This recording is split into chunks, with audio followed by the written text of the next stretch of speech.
Sean bienvenidos a un nuevo plano. Bienvenidos a un nuevo plano. Un nuevo viaje. Un nuevo viaje. Nuevo viaje. Donde la visión es bidireccional. Bidireccional. ARI. Exposición comercial de tecnología oftalmológica.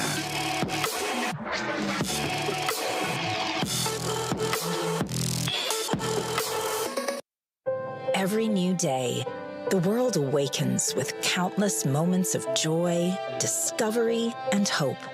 New stories and new memories.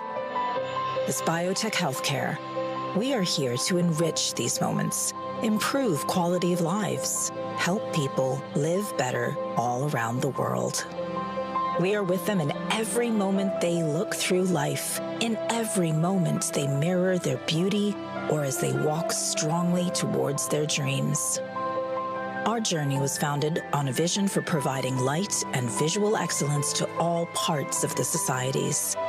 Established in India in 1999, we've been empowering communities worldwide to access advanced healthcare technology and products. And in less than a quarter century, we've introduced over 50 different products, expanding into 3 different verticals in the medical device industry. We are here to enable access to innovation. Introducing the Intensity IOL.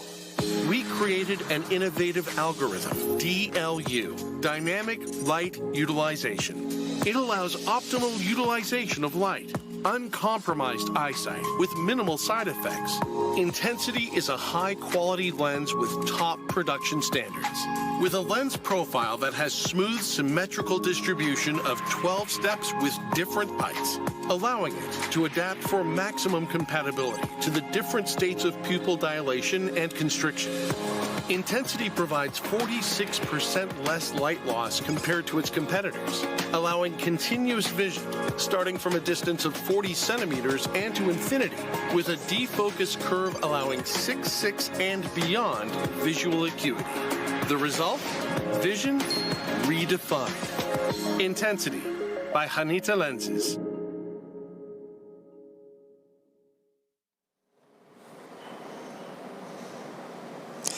Hello, welcome again.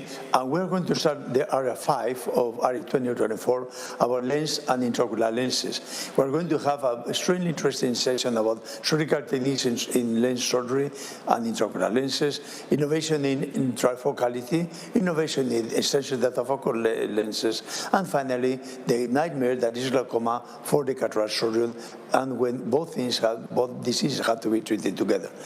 Now we are going to start session 8, and we are happy to share it with Joaquin Fernandez. He will co-chair this session with me, and we have distinguished speakers like Jose Sanchez, Joaquin Fernandez, Mort Dickman, and Jaime Aramberri. And finally, we shall have a debate with Sarah Daya and Arthur Cummins about this interesting series of topics which covers part of our practice when cataract surgery is indicated and performed. Thank you very much, and it's my pleasure to introduce Jose Sanchez with an interesting talk about optimizing phaco technologies for high volume, low cost cataract surgery. Jose, you are the first one.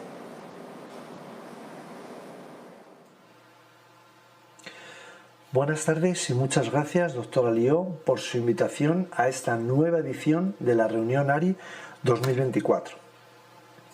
Bien, cuando hablamos de una máquina para la cirugía de la catarata, ¿qué le pediríamos al facoemulsificador ideal? Le pediríamos que tuviera una bomba de altas prestaciones, es decir, que tenga una fluídica brillante. Le pediríamos que tenga un alto desempeño específico en lo que hace, en este caso para la cirugía de la catarata, es decir, que sea eficaz. Le pediríamos también que maximice el rendimiento disminuyendo los costes, es decir, que sea una máquina eficiente. Y por supuesto, le pediríamos también que tenga cuidado del ojo de nuestro paciente y de las coronarias de nuestros cirujanos, es decir, que sea una máquina segura en el quirófano. Hablando de las bombas de altas prestaciones, aprovechando las ventajas de las bombas tradicionales Venturi y peristáltica y buscando superar los inconvenientes que éstas presentan, los ingenieros de DOR buscan la fusión ideal. De esta manera nos presentan una bomba de desplazamiento directo de fluido, basada en pistones y válvulas, capaz de trabajar en modo vacío equivalente a modo Venturi o en modo flujo equivalente a modo peristáltico. 4 pistones, 11 válvulas y 7 sensores capaces de trabajar de manera completamente independiente, pero a la vez completamente sincronizada. Una línea de bomba para la línea de la aspiración y una línea de bomba para la línea de la irrigación. ¿Y por qué es tan importante poder trabajar en modo vacío y en modo flujo? Pues porque cuando yo trabajo en modo vacío podré realizar extracciones rápidas de fluido, pero sin ningún control de flujo o velocidad de aspiración. Cuando activo un modo flujo me permitirá realizar extracciones de fluidos de manera controlada, independientemente de las características rheológicas de la sustancia que estemos aspirando. Adicionalmente, la bomba VacuFlow VTI cuenta con un tiempo de subida hasta 3 veces más rápido que una bomba Venturi tradicional. Podemos alcanzar vacíos de hasta 680 milímetros de mercurio en 0,3 segundos. Hablando del control de flujo o de caudal, disponemos de una precisión de hasta 0,1 centímetros cúbicos por minuto, y lo que es más importante, eliminando las indeseables pulsaciones que se producen cuando el tubo es amasado por los rodillos de una bomba peristáltica para el trasiego de los fluidos. Bien, hemos dicho que le pediríamos también que tenga un alto desempeño específico para la cirugía de la catarata. Para ello, Evanexus hemos visto que cuenta con la bomba VacuFlow VTI, una bomba tipo vacío que puede trabajar en modo Venturi o modo flujo que puede trabajar en modo peristáltico para adaptarnos a cada una de las preferencias quirúrgicas de cada uno de los cirujanos. Con un software dedicado, con una potencia de ultrasonidos con autoajuste continuo, no vamos a tener oscilaciones de ningún tipo durante toda la entrega de la energía, y varios modos de FACO o de entrega de energía como son continuo, pulso, Softsonic, ráfagas o multirráfagas. Una pieza de mano más compacta, más ligera, con un diseño más ergonómico que nos hará mucho más cómodo un extenso parte de la cirugía de la catarata, y una gama completa de puntas de FACO y manguitos donde encontramos agujas rectas, agujas anguladas y calibres desde 1.8 hasta 2.7. Una pieza de mano que trabaja en una alta frecuencia de trabajo en 40 kHz, que nos puede dar hasta 250 pulsos por segundo y con un recorrido de aguja de hasta 100 micras. Esto nos permite hacer configuraciones de tiempos on-off mucho más eficaces y eficientes, y también contamos con la parametrización o configuración expresa para cada cirujano de los recorridos entre aspiración y ultrasonidos, para hacerlo mucho más eficiente la entrega de energía. Que sea eficiente, es decir, que maximice el rendimiento disminuyendo los costes. Obviamente, trabajar con una pieza de mano mucho más ligera, más cómoda, que nos permite realizar configuraciones mucho más precisas y la entrega de energía mucho más eficaz. Nos vemos, como en este ejemplo, en situaciones en las que en tiempos de FACO de 50 segundos, 40 segundos, el tiempo efectivo de energía hablamos de 5 segundos o 4 segundos. Menores tiempos quirúrgicos gracias a sus prestaciones en ultrasonidos. Por supuesto, un cambio rápido entre cirugías sin necesidad de nuevo cebado o cambio de cassette, cambio rápido entre cirugías con modo especial solo de cambio de agujas sin purgados adicionales del sistema, una batería de pedal de muy larga duración, una bolsa de desechos desacoplable del cassette en caso de llenado sin parar el sistema, hacen de Evanexus un equipo realmente de alto rendimiento en un quirófano actual de la cirugía de la catarata. Hemos dicho, por último y no menos importante, que sea muy seguro, que cuide del ojo del paciente y a la vez de las coronarias de nuestros cirujanos. Es decir, con Smart IOP activo, el control inteligente de la presión intraocular, la aspiración será compensada por la irrigación a tiempo real de manera automática, teniendo en cuenta las características o el calibre del instrumento que estamos utilizando. Si vemos aquí en el ejemplo, hemos marcado una presión objetivo de 55 milímetros de mercurio. La bomba VacuFlow VTI será capaz de compensar tanto en positivo Como negativo, la presión intraocular para mantener siempre esa presión objetivo, especialmente incluso en los momentos más peligrosos o más delicados, como son las desoclusiones de la aguja de facoemulsificación. Indudablemente, una pieza de mano más eficaz junto a un software eficiente permite disminuir la energía utilizada y disminuir los tiempos quirúrgicos, lo que redunda sin duda en la seguridad de la cirugía y el posoperatorio de nuestro paciente. Menor energía utilizada, mayor seguridad para la cirugía y, por supuesto, menor tiempo quirúrgico, un posoperatorio más corto y más agradable para nuestros pacientes. En resumen, EVA NEXUS tiene un rendimiento superior porque tiene una precisión exquisita gracias a la bomba dual VacuFlow VTI, un mayor control porque lo tiene todo en un único pedal, una estabilidad inigualable con el módulo Smart IOP activo. Hablamos de una sinergia inteligente, una eficacia demostrada tanto en segmento anterior como posterior. No olvidemos que EVA NEXUS es una máquina de cirugía combinada, una ergonomía superior, porque ha sido desarrollado realmente para acoplarse a un quirófano moderno, no solo pensando en las necesidades de un cirujano, sino también en los técnicos, enfermeras y en el entorno quirúrgico, y preparados para el futuro con sistema de inyección de imagen y un módulo especial de inyección subretiniana. Es decir, hablamos de una integración precisa, un equipo global, una solución moderna, actual, que podemos hablar del futuro de la cirugía oftálmica o en este caso de la cirugía de la catarata. Muchas gracias por su atención. Thank you very much, Jose. This is an outstanding machine. Let me tell you, it's my favorite now for cataract surgery. And now, Gonzalo Bernabeu will introduce my co-chairperson. Please. La siguiente comunicación va a ser a cargo de Joaquín Fernández, que nos va a hablar de errores de cálculo refractivo fuera de la fórmula, influencia de otros factores en el resultado de la cirugía refractiva de la catarata. Bueno, pues queríamos compartir con vosotros cuáles pueden ser los factores que pudieran influir en un mal cálculo refractivo de la lente fuera más allá de lo que son las fórmulas. Al respecto, estos pueden ser los conflictos de interés que hemos tenido en los últimos 12 años y que pudieran afectar a esta presentación, y es bueno que lo sepáis. ¿Cuáles pueden ser las claves para la satisfacción de pacientes cuando vamos a implantar lentes de visión simultánea? Sabemos que es clave, las medidas diagnósticas deben de ser rigurosas, creíbles y consistentes a la hora de hacer el cálculo de las lentes, y porque sabemos también que un pequeño residual refractivo puede afectar muchísimo los resultados, el rendimiento visual de estas lentes, sobre todo si estamos hablando de lentes de perfil difractivo. Y a la vez, cualquier pequeño problema de superficie ocular que pueda verse reflejado en diferentes parámetros que podamos medir, puede también hacer un decrecimiento, una caída del rendimiento visual de estas lentes.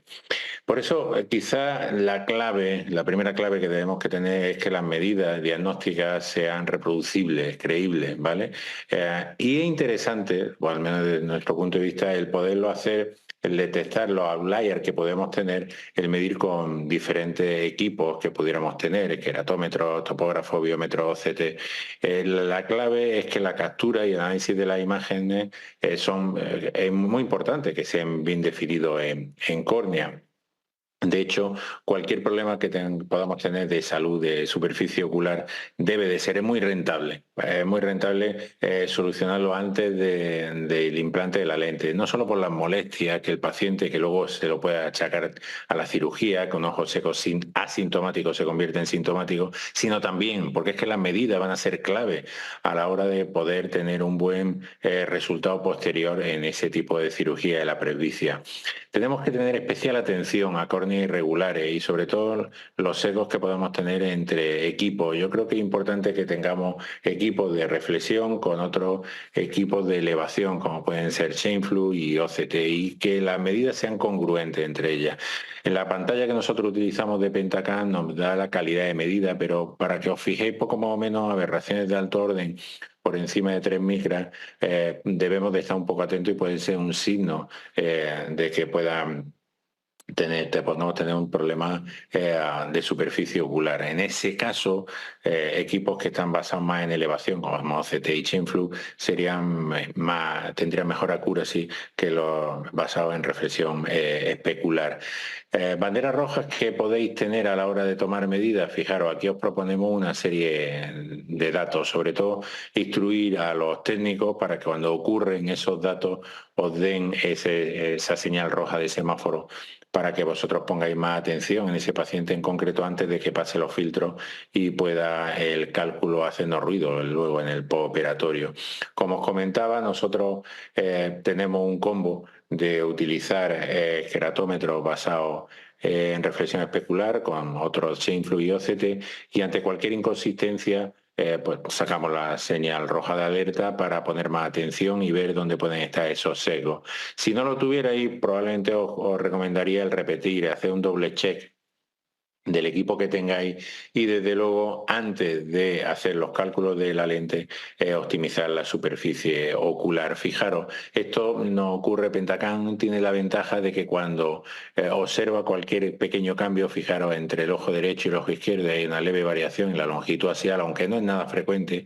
Fijaros acá esta pequeña diferencia, pero directamente Pentacam no salta la señal de alerta en cuestión de la calidad de la medida.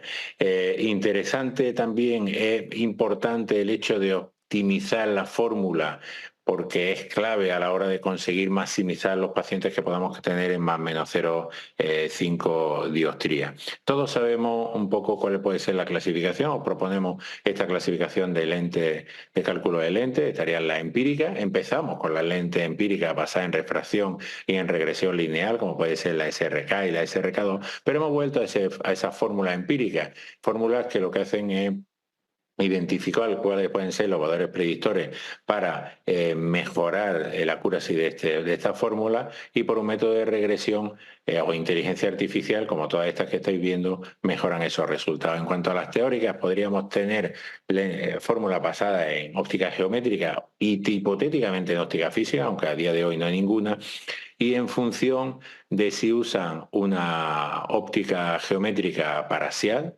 o gaussiana, puede ser también medida por ray tracing, vamos a tener fórmulas de emergencia, que serían las lentes, fórmulas de lentes finas. En función de las variables que utilizan para el cálculo de ALP, tenemos estas diferentes lentes. Y también tendríamos lentes de fórmula de lente gruesa. Y ya si queremos utilizar geometría óptica exacta, nanoparcial, tendríamos fórmulas de ray tracing. Debemos de saber que históricamente la clave ha sido a partir de aquí, ese punto de corte entre utilizar 2 variables y 3 variables. En cuanto se empezaron a utilizar 3 variables como factores predictoras de la ALP y se introdujo, la primera fue la amplitud de la cámara anterior, fue el gran salto en el cálculo de las lentes, la gran mejora de este tipo de lentes, sobre todo en ojos normales. Y esto lo vemos aquí, por ejemplo, en este paper. Fijaros, todas estas lentes fueron comparadas a ver cuál tenía mejor accuracy entre todas ellas, y cuando veíamos los resultados veíamos que prácticamente solamente las de cola, estas 3 que no utilizaban esa tercera variable para el cálculo del LP, daban peores resultados estadísticamente significativos diferenciales, y todas las otras daban unos resultados sumamente similares. Nosotros desarrollamos nuestra propia fórmula de lente gruesa para una lente en concreto. La casa comercial nos daba los índices de curvatura, y pudimos conseguir una ligera mejora con respecto a los resultados que teníamos, pero fijaros, cuando optimizábamos para el cirujano, el biómetro y la lente, el modelo, fijaros como nuestra fórmula daba un 85% en más o menos 0,35 y nos daba muy similares a fórmulas de última generación como la Kane, Evo y Barre. O sea que el tener más información sobre las lentes, ir a fórmulas de lente gruesa, no nos va a dar grandes mejoras comparado en ojos normales, vuelvo a decir, comparado a fórmulas que ya tenemos de nueva generación. O sea, el problema no está tanto en la fórmula, sino como en otra historia, porque también ese punto de corte, fijaros cómo estábamos acá en un punto de corte de alrededor de 82-85%, en más o menos 0,35, estamos prácticamente en el punto de corte del límite de previsibilidad, de reproductibilidad y de predicción de los propios equipos, ¿vale? O sea que prácticamente es muy difícil que podamos romper ese techo de cristal. Lo que sí es muy importante es que ajustemos y personalicemos la constante. Sabéis que todas las constantes históricamente se han ido referenciando al Eon Master, y cuando vemos la congruencia entre Eon Master y, por ejemplo, Pentacam en algunos otros papers, estamos viendo cómo sí puede estar sobreestimada o infraestimada diferentes parámetros. En este caso, la ELP estaba infraestimada porque nos daba una alteración en el diámetro corneal. El diámetro corneal en las fórmulas tiene muy poco peso, pero sí que tiene más peso, como estáis viendo aquí, la infraestimación que realiza de la potencia corneal, con lo cual sobreestimaría la lente propuesta por Pentacam y tendríamos un ligero residual miópico. Esto, lógicamente, luego ha sido demostrado en otros papers como esa constante no optimizada, utilizada de Eon Master directamente en Pentacam, sobreestimaba la lente y con lo cual teníamos ese residual miópico. Manera de optimizar la lente. Fundamentalmente os traemos tres de reportar en literatura científica y de izquierda a derecha por su nivel de complejidad.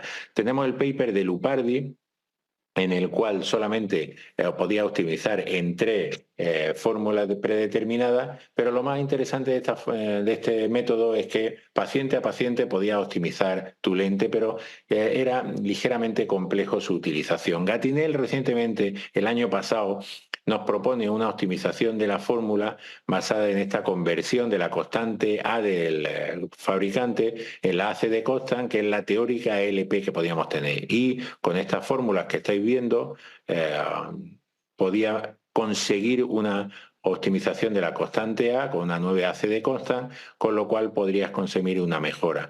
Siendo más cómodo que este primer método, sigue siendo ligeramente complicado. Y este año, en American Journal of Ophthalmology, Bonsanti, que es un oftalmólogo muy prometedor argentino y que está colaborando en los calculators de la SCRS, nos propone este método absolutamente simple y que realmente es muy recomendable, porque luego, fijaros, cuando nos vamos a la experiencia que hemos tenido en 155 ojos optimizando las lentes para los tres, la constante A para la lente en los tres métodos que hemos propuesto, las diferencias prácticamente no son clínicamente relevantes, y aunque los matemáticos son simples, rápidos y eficaces para la optimización de las lentes, este último que nos propone Bonsanti en esta URL, lo podéis directamente descargar. Si queréis el paper, aquí tenéis el anterior, la referencia en American Journal of Ophthalmology con este título de este autor en el 2024,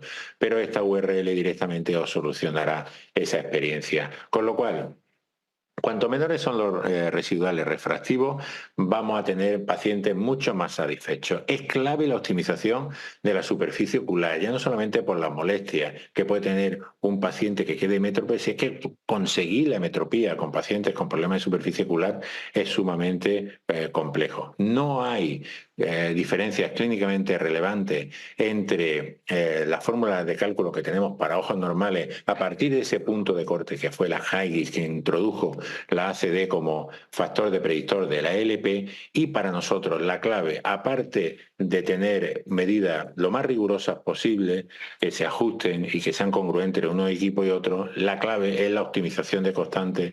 Y bueno, hemos puesto tres métodos, quizás el de Bonsanti nos parece el más práctico y el más simple para conseguirlo.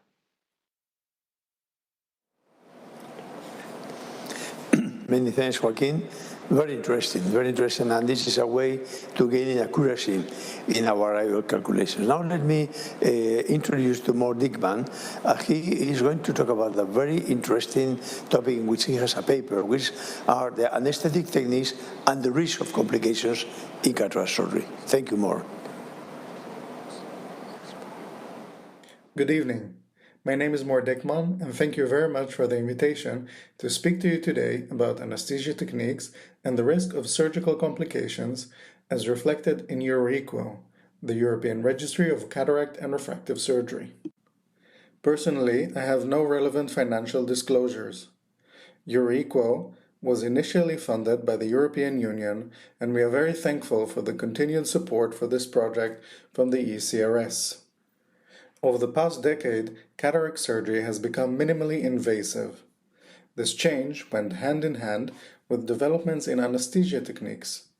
Regional retrobulbar anesthesia provides good akinesia, but carries potential sight and life-threatening complications. Subtenon anesthesia uses a blunt cannula, but complications still occur.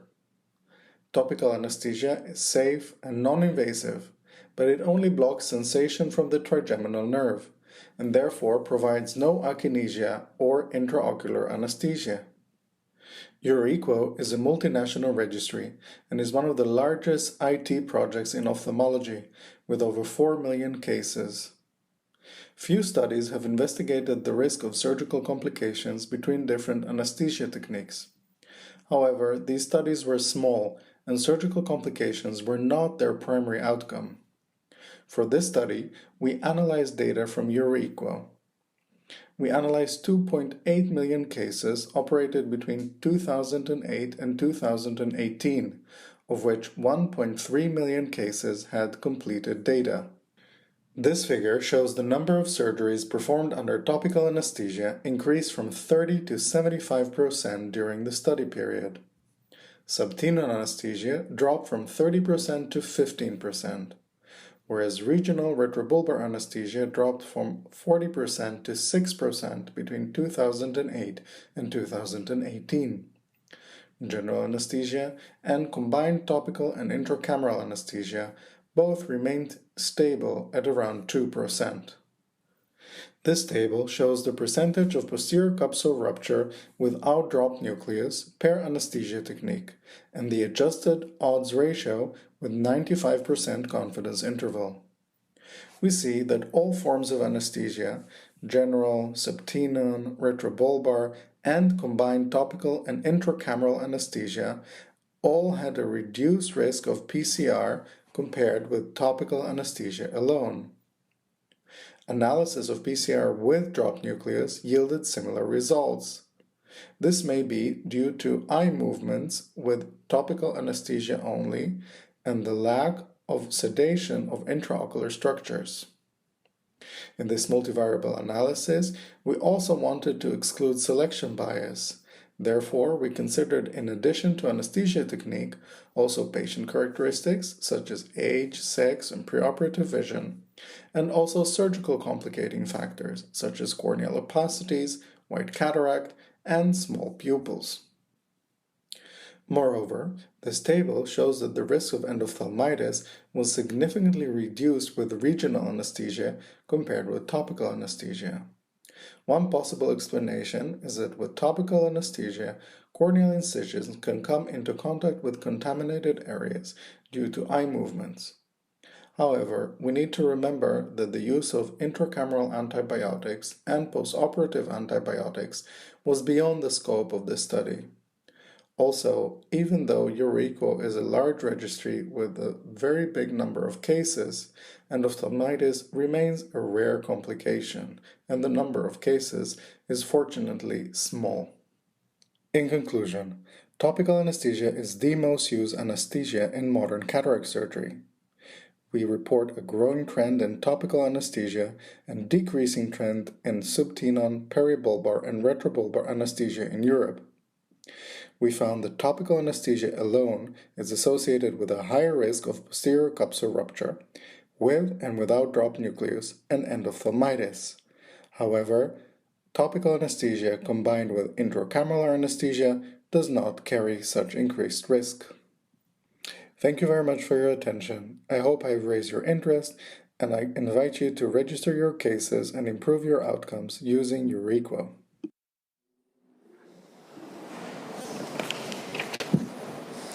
Thank you very much.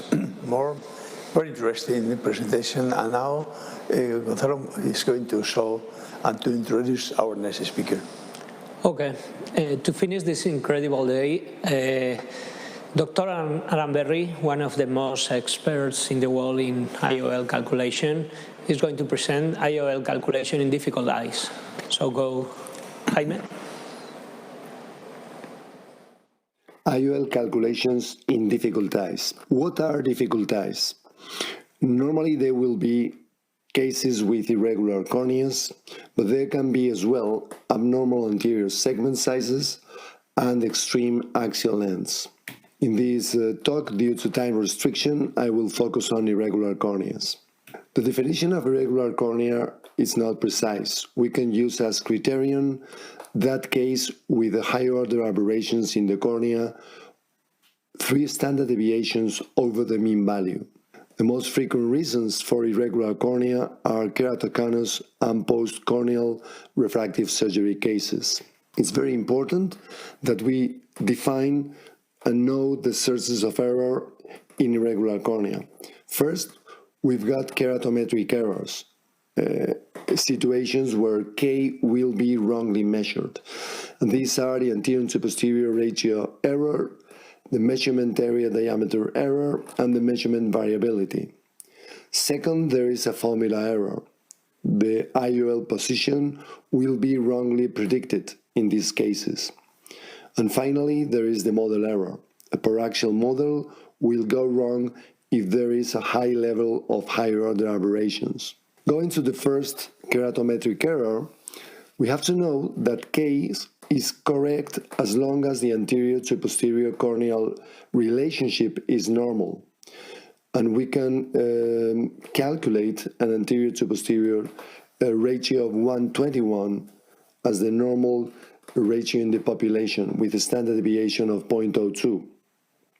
This ratio will increase in myopic lasers, LASIK or PRK, keratoconus, and DSAEK.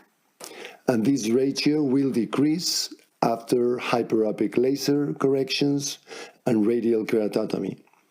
In the first group, K will be overestimated.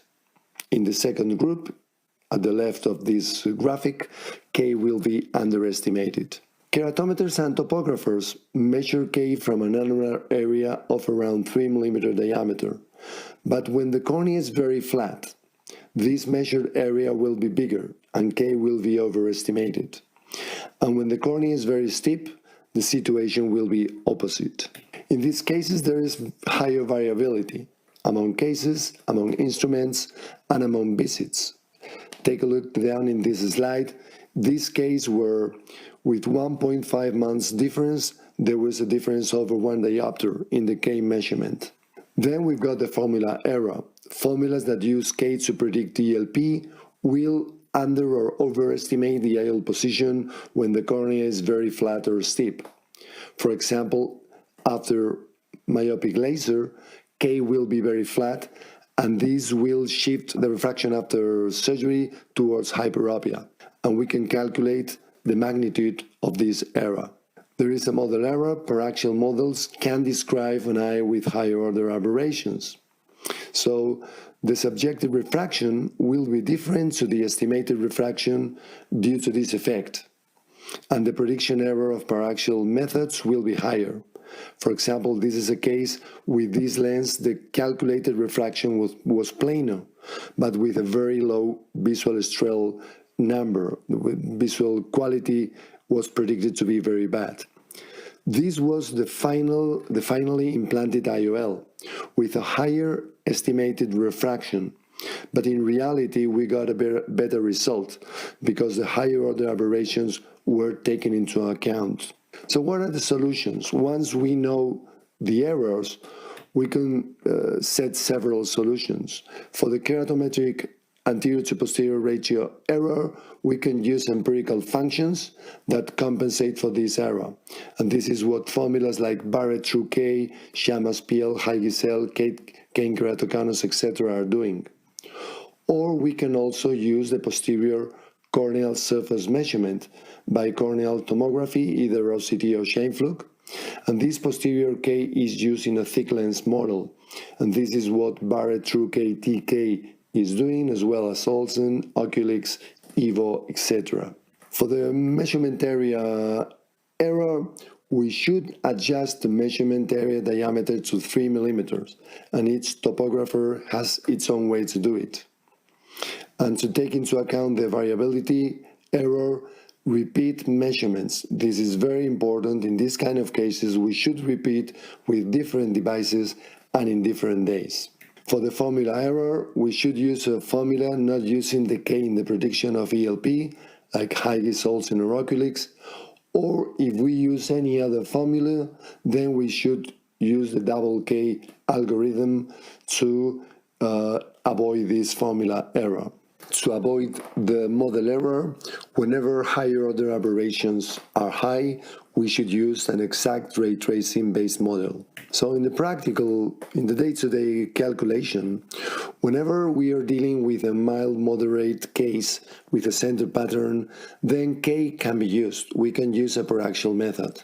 So we should use specific formulas to compensate the previously mentioned errors.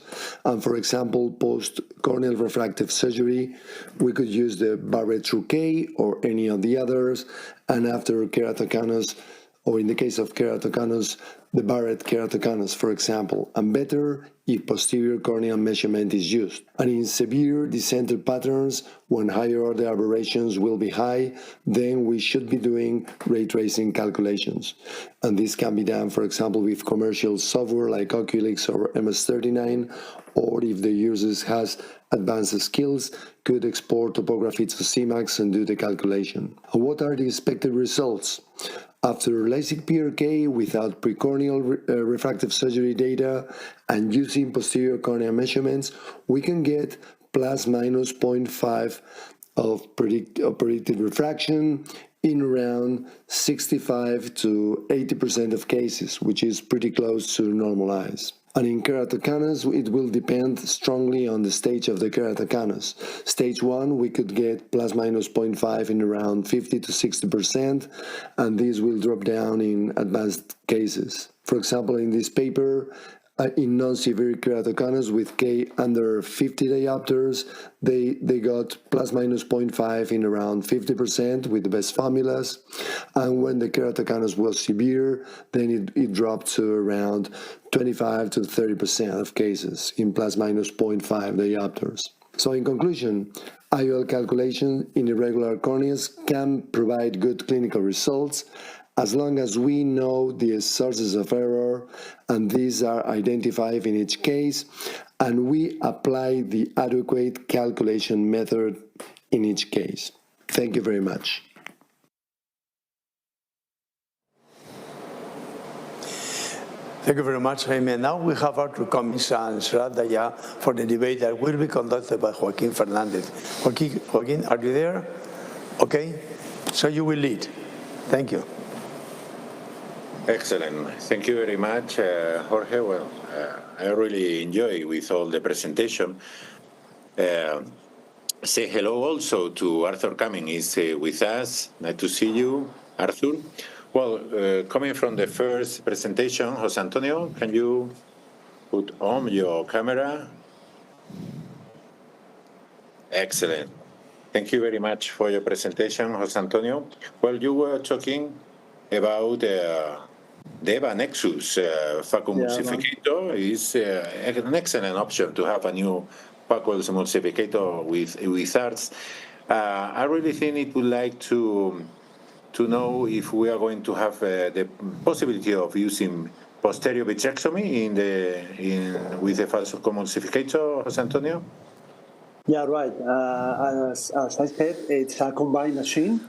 Really, at the beginning, EVA without Nexus was a vitrectom, and right now the second generation of EVA is EVA Nexus, and it is a combined machine for phacoemulsification in cataract surgery and vitrectomy. Excellent. Arthur, Jose Antonio was explaining us the possibility of having the smart IOP option. Right now, the new phacoemulsificator, I really think, is we have a very useful skill not to disbalance a lot the intraocular pressure during the surgery is quite important overall in large axial lens eyes in order to avoid the vitreal detachment and the possibility of the retina risk. What is your opinion based on that? Yeah, I think it's super important. And, you know, besides the risks that you're referring to, there's also another thing that when you operate at lower pressures, it's also more comfortable for patients. And we saw now in Moore Dickman's paper that 75% of patients are having topical. So I think it's important for that too, to make them more comfortable. I couldn't follow exactly what was being said, but it seems like it's all about more control in terms of IOP. So anything in that regard is going to make surgery safer and more comfortable. Excellent. We are talking a lot in the ESCRS, Jose Antonio, about sustainability. What is your bet as company in order to adjust all the material that you use in the phacoemulsificator to the new trend of sustainability?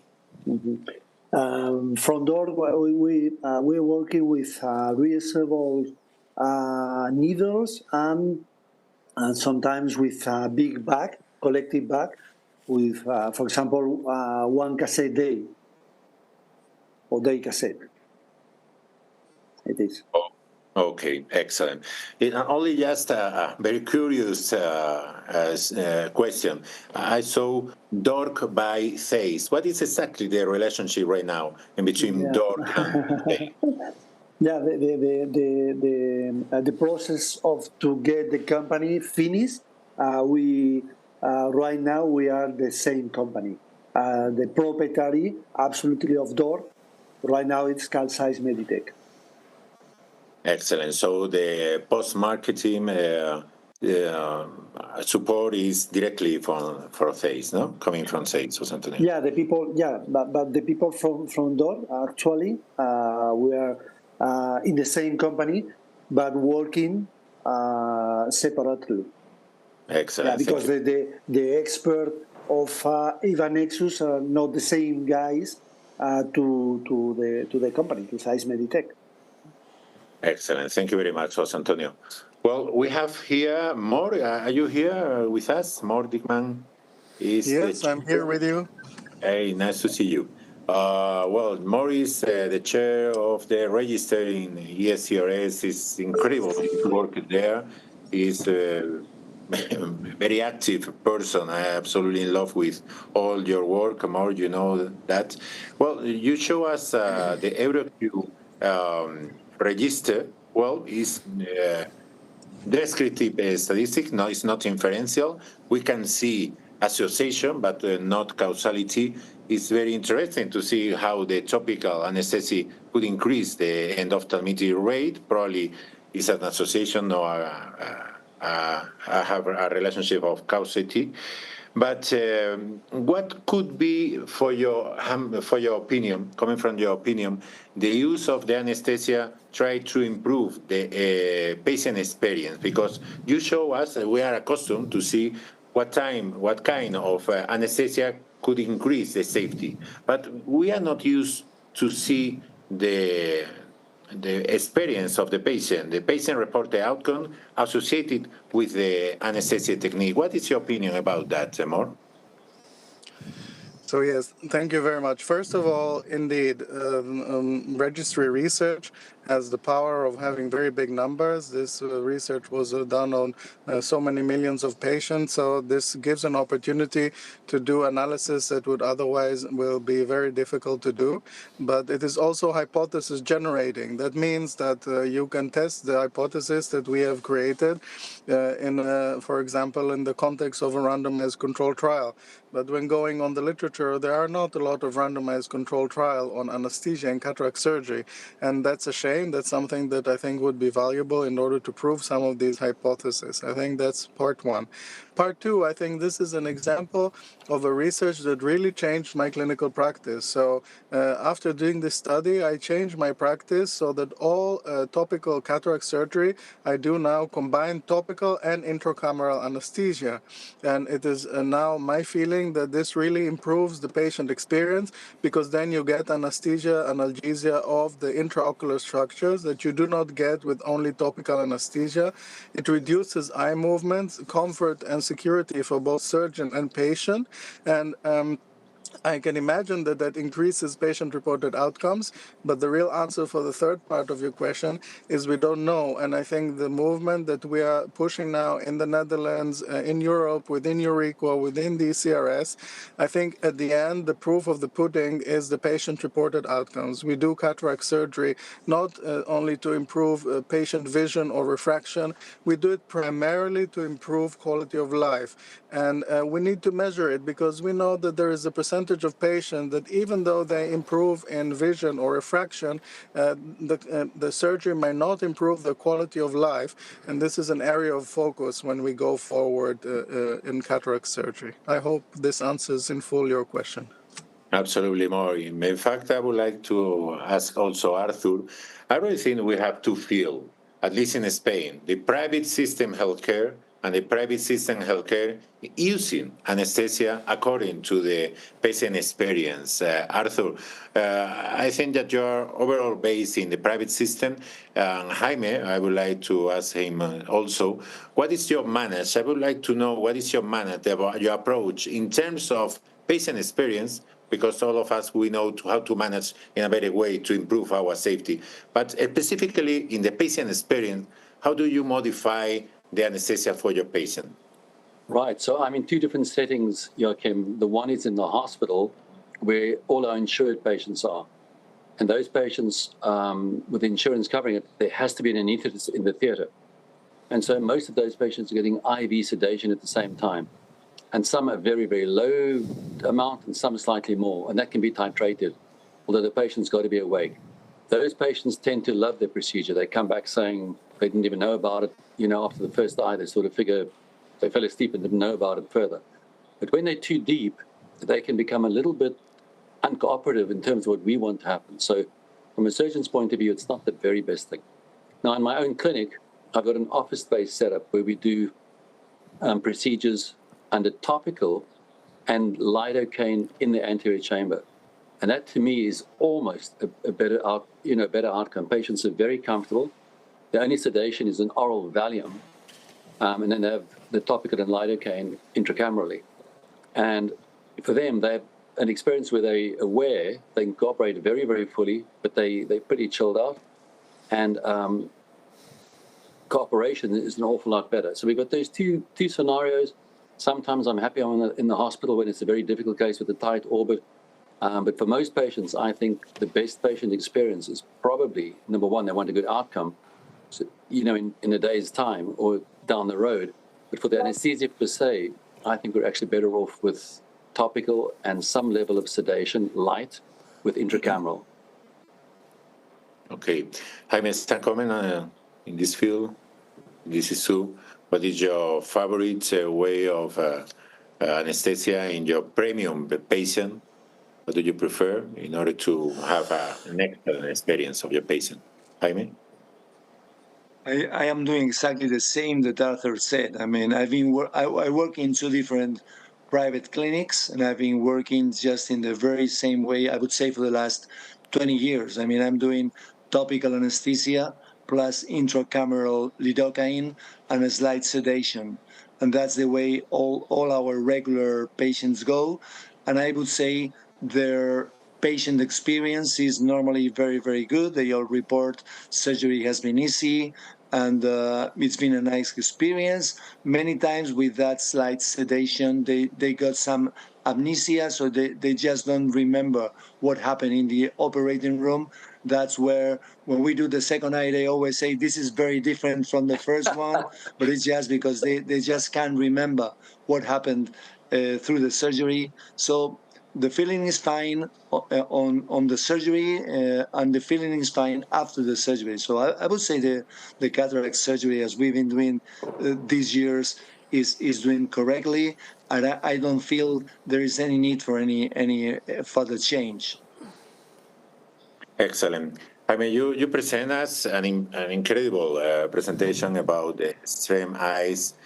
It would be, I would like to ask you, what could be for you the gold standard achieving around 0.5 the dioptry in the calculation for normal eye, for extreme eye. What could, for your opinion, an excellent outcome for normal eye would be this percentage, and what for this extreme eye? Yeah, this year I reviewed in one of my clinics, I reviewed the results of one certain model of multifocal IOL that I've been implanting for the last 10 years. So it was more than 1,000 eyes. And so this is a very representative sample. And we got plus minus, this, of course, these were regular eyes, and we could say this is an easy range of biometries because they are multifocal IOLs. So we are not doing very, very short eyes or very long eyes. And we got plus minus 0.5 diopters in 93% of cases. So this is what we get regularly in our multifocal premium calculations. So when we move to difficult eyes, to irregular corneas, keratoconus, post-LASIK, whatever, of course, numbers drop a little bit. And depending on the irregularity. So if there's just some mild irregularity, the typical post-LASIK with a good optical zone, regular cornea, I would say we can get plus minus 0.5 in around 75 to 80% of cases. In these cases, there are some issues regarding irregularity, so there is some variability in measurements. My main advice is repeat measurements, same day and different days. When you are doing post-LASIK, this is my main recommendation, repeat measurements, because sometimes we see there is variability. And of course, if the irregularity is higher, I'm talking about decentrations of very, very flat corneas, for example, in very old LASIKs, or keratoconus above stage 1, then unfortunately numbers drop and we are getting plus minus 0.5, and I would say 40, 50%, depending on what you're doing. Of course, this is explained to the patients, so expectations go down, and normally these cases are not that clinically difficult, as they are not expecting a dramatically optimal result, and so we can handle them pretty well. Okay, Jaime has published 2 incredible books, one in Spanish about calculation in intraocular lens, and right now this year in open access. Thank you very much from the community, scientific community, this incredible effort and having in open access. Thank you very much, Jaime. We are going to talk about specifically in keratoconus. We have 2 formula, Kane and Barrett, specifically to keratoconus.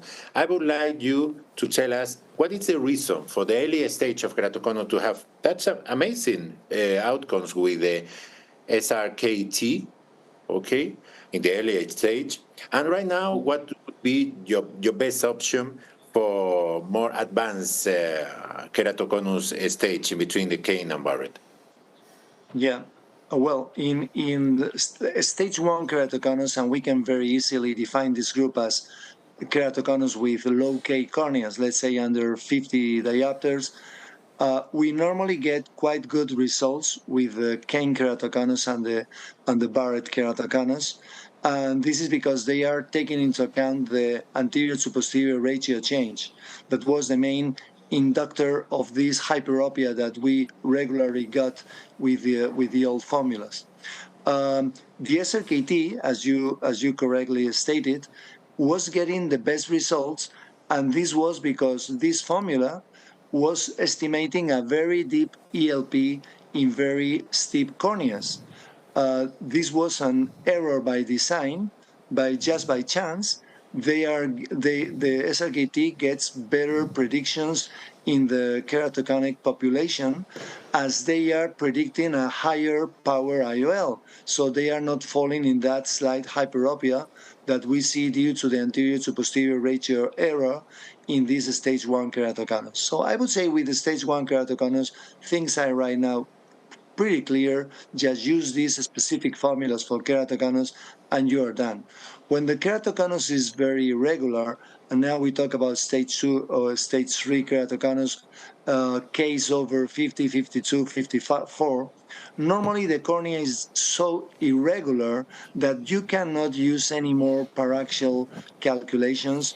You cannot even use paraxial metrics like refraction. who can refract such a keratoconus? It's just not possible. You cannot say this is the final refraction. So we should move to exact optics metrics, and we should use exact ray tracing to perform the calculations. The most widely spread commercial software is the Oculix by Professor Presner, and you can find that in different devices like the Antirion or Tomato tomographers, etc. And in these cases, you can use this software to get the calculations done. In the CSO machines, the Italian company CSO, MS39 and Sirius, you have also some exact ray tracing calculation module that you can use. And of course, for those very skilled users, and there are some of them out there, you can export the topography data to CMAX and do your calculation with CMAX. That's the way we do them. We use the visual strail as the optic metrics to define what's the best IOL. We choose the IOL that gets the highest visual strail metrics, and that's the way we go with very regular keratoconus. Okay, we have only 5 minutes left, Jaime. We can see the new classification that Abulafia et al. Proposes with a lot of artificial intelligence part in almost each formula. What is your perspective for the future of the artificial intelligence for the calculation? If it's always be associated to big data, the artificial intelligence, or in other way to improve the accuracy of the formula? Well, AI brings a final optimization of what we have been doing for many years. I like very much a paper by John Ladas a couple of years ago where he showed how you can apply AI to any IOL power calculation formula, and you get at the very same endpoint with all the formulas. So you can get at an endpoint where you get plus minus 0.5 in around 90% of cases, applying AI optimization to any formula. So I think that all methods will optimize their calculations using AI. And I would say I'm very, very excited with the new Zeiss AI software already released in the United States, not still in Europe, but I know the results have been great. And I think Zeiss has done a very, very good job in that sense, accumulating a huge data sample of more than 100,000 eyes to optimize their method. So I'm sure they are getting very good results. And I guess that all the devices, all the tomographers and biometers will follow that path, developing their own exact ray tracing calculation software, finally optimized with AI. And doing that, I'm sure we will get the maximum possible, and the only limit will be the variability of measurements, that you can never escape from that random error. Okay, Jaime, and only in 1 minute because we have to finish. You have here the chairman of the register of the ESCRS. What could be your advice to the chairman of the register in order to improve in the scientific community the possibility of developing, I don't know, how to improve our outcomes coming from the register of a big continental society?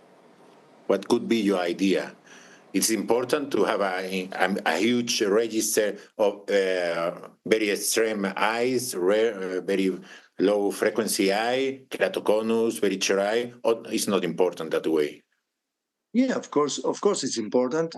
I don't think I have to give much advice about that. But of course, we can take advantage of such huge sample to, for example, better describe the biometries of these extreme cases that normally in regular papers are always very, very small number of cases. And in these huge databases, we can better define them. And this registry can lead, for example, to a perfect optimization of IOL constants, because we are playing with such a big number of cases. And why not if the data quality is good enough, and that's probably the main limitation of these registries. The data quality many times they are not that good. It could be made an effort to try to develop, for example, a personalized AI-based method to see if you can get similar results to Hill's RBF or other methods like that. Okay, Jaime. Well, thank you, all of you. An amazing symposium. Thank you for all the knowledge that you share with us. Thank you very much. A very high level Tojirun. And Jorge, Gonzalo, I give you the voice to finish the session. Very good, Joaquin. Thank you for conducting this very interesting debate. I think all the speakers were extremely accurate and they refined the answers to the questions. We know these special cases of difficult IOL calculations that are the art of being a doctor, but they are of being a mathematician as well as Jaime. Definitely to have the control of anesthesia, and the many remarks that have been made during the session has been outstanding from Mort Dickmann. And basically, I think that we have learned a lot about how to use this new figure machine that indeed is a very nice one. Probably we are now receiving a new generation of figure machines that are going to implement a lot our performance in catastrophe. So I want to thank all of you. I want to thank Gonzalo as well for being here today, Gonzalo Bernabeu, Joaquin, for conducting this very nice debate. And thank you very much indeed. I know how late it is for you, but you have been here until late. Thank you very much indeed. Session is closed. Thank you.